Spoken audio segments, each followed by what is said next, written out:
Hi guys, welcome to the Zoom Phone T54 Yealink device training. So getting started, here's an overview of all the buttons and sort of what they do. So you guys are looking at a version of my phone here. You guys can see that on the display, I do have my name here on the left. I have the time and date here. I've got different programmable keys on either side of the display. You can see I only really have a few, and they're really just for park keys. But if I did have more than one page of keys, there would be like a number one, two, or three that would appear down here. You can use this button here on the right to scroll between pages of keys if you guys have that. In this case, you can see that I don't. I only have these like four buttons. But if you do have multiple, just hit this button to keep seeing more keys until you find what you're looking for. Your extension number is in the upper left with your name. So here is my name for my extension.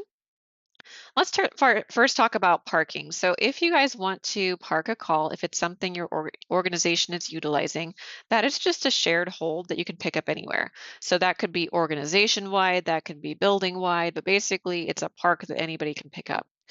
So if I'm on the phone with someone and I want to park that call, let's say for Ryan, I can do that one of two ways. I can press the park call button right here, and that would work like a valet. You guys can see that on my phone, I have park 801, 802, and 803. They're all green, which means that nobody's waiting there. If I were to press this park button here, the phone system would tell me call parked on star 801, and it would light it up red on the park 801 button. And it would repeat that until I hung up. So this works like a valet. It basically parks it in the first available spot. My other option is I could simply just push an open park key and it would put it there.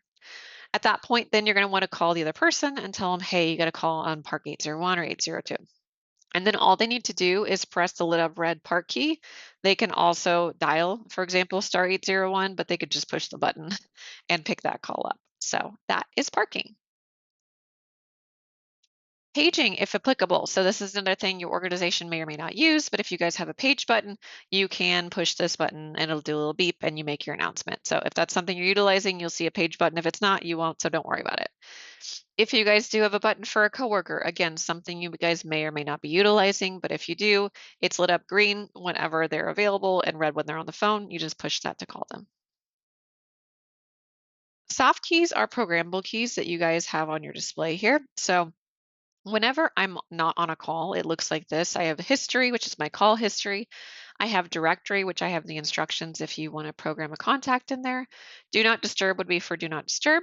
If you want to put your call straight to voicemail, that's what you would push, and you could push turn it off. And then menu is where you can see different settings like changing your ringtone. So if you go to menu, there's one called basic, and you can kind of navigate around through that.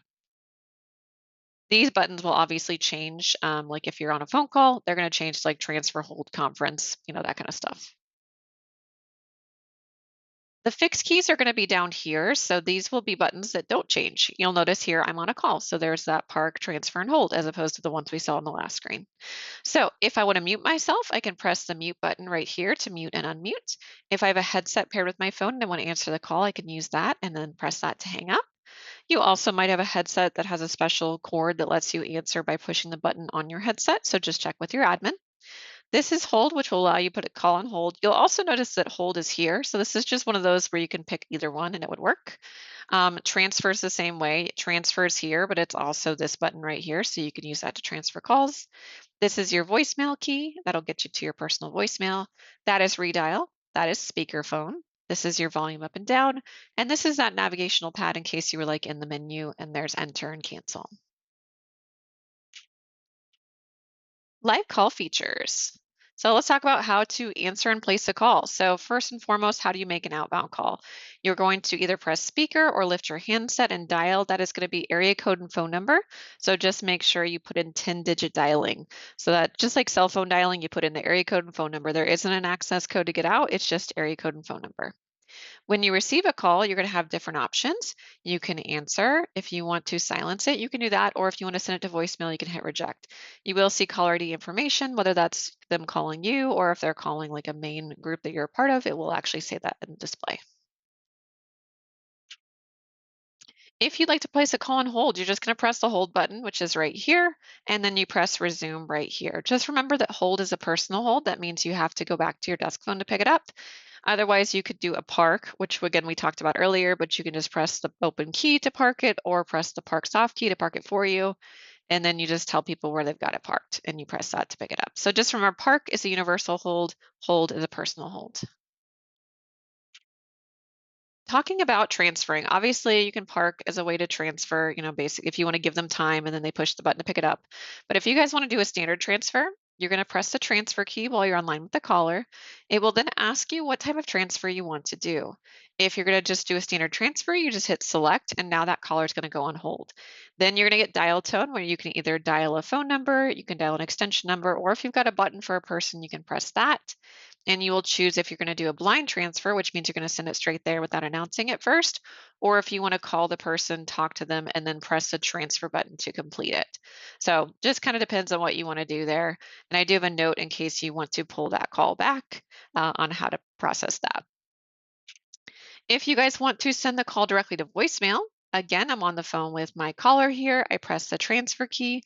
I'm going to move the arrow pad down one to highlight transfer to voicemail and then hit select.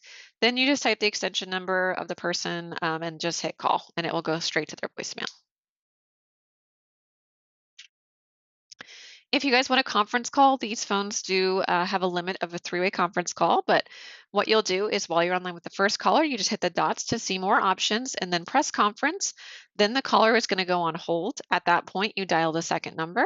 Once they answer, you just repeat step one, hit your dots, and then conference, and you're all together. Voicemail. Your guys' PIN by default is 123654.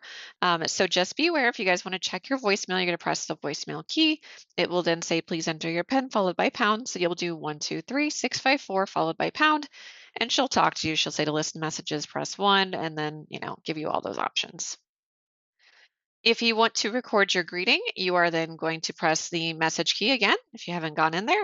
And then again, 123654 followed by pound. You'll press 2 to set up your personal greeting and then follow those instructions. Make sure you do listen back to it and save it, or it won't save the greeting. If you have voicemail to email, which likely you do, you can access it from here. This is what it looks like. If it's in your email, you'll have the audio attachment, or you can save that to your computer or forward it along. You'll have the transcript, the to, from, all that good stuff there. Thank you guys so much for watching.